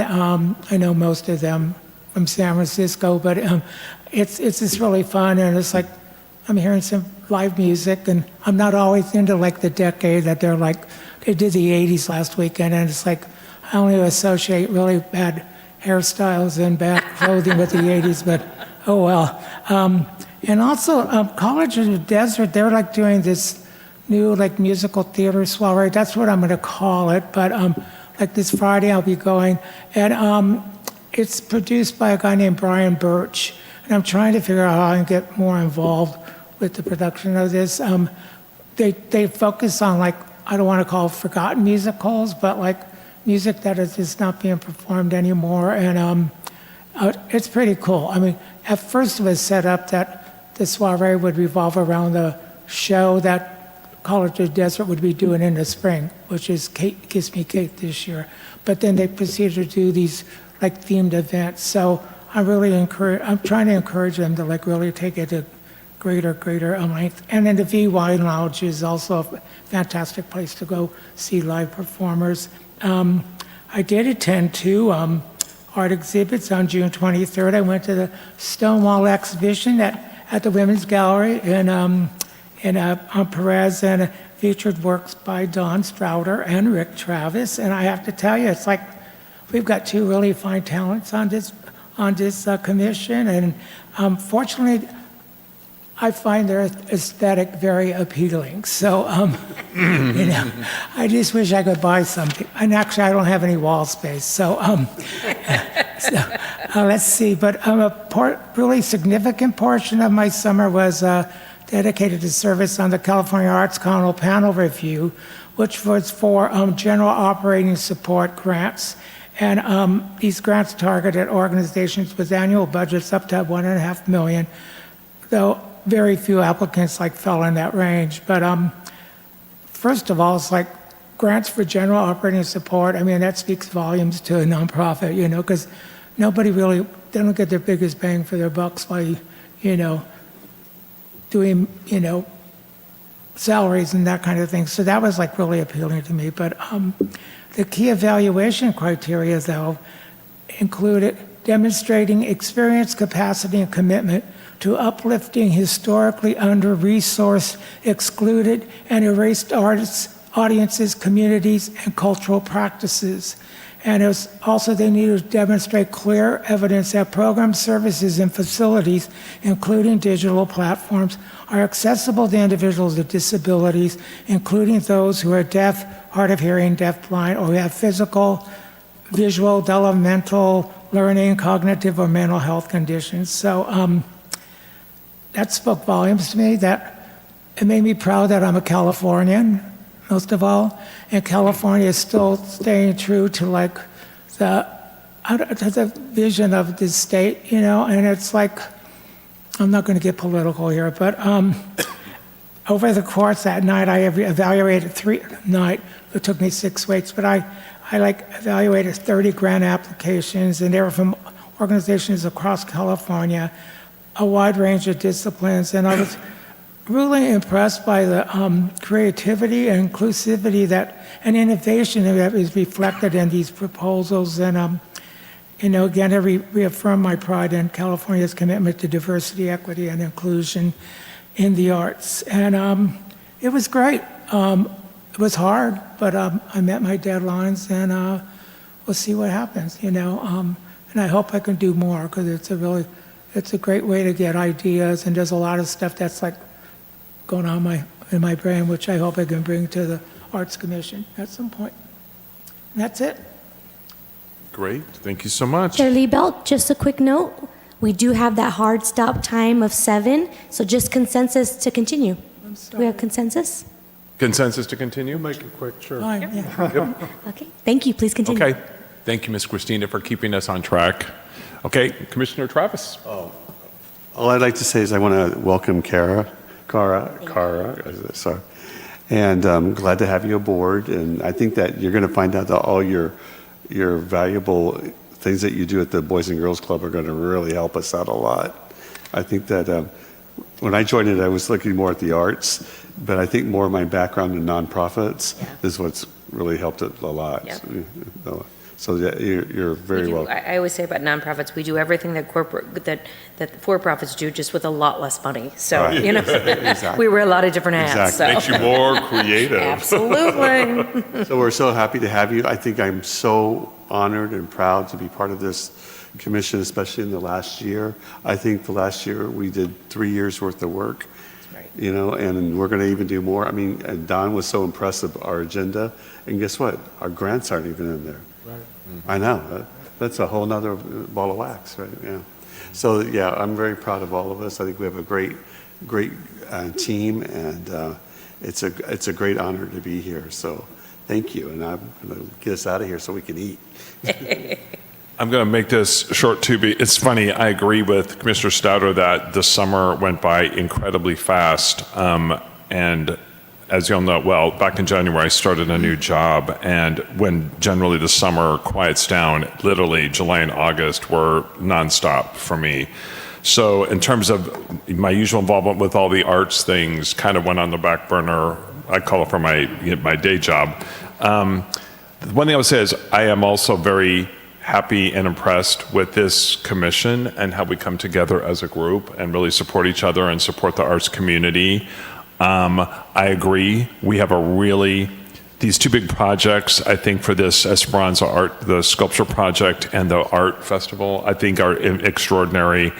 Plus the continuing shows at the library, plus all the things with the grants. And I'm happy with everything, the people that were granted the money. And I think we're just going to have a really incredible year. It's going to be a great year for Cathedral City. And I just think, yeah, again, I think that, and we're going to keep coming up. I can just tell with this crew, we're just going to keep coming up with new ideas. It's not even what's already in the works. It's like what we just keep coming up with. So I think there's so much more that we can do. And in this time of uncertainty and chaos, what I found for myself over this, it's these art moments. It's these things that we do. We can't control the world. We can't control insanity. We can't.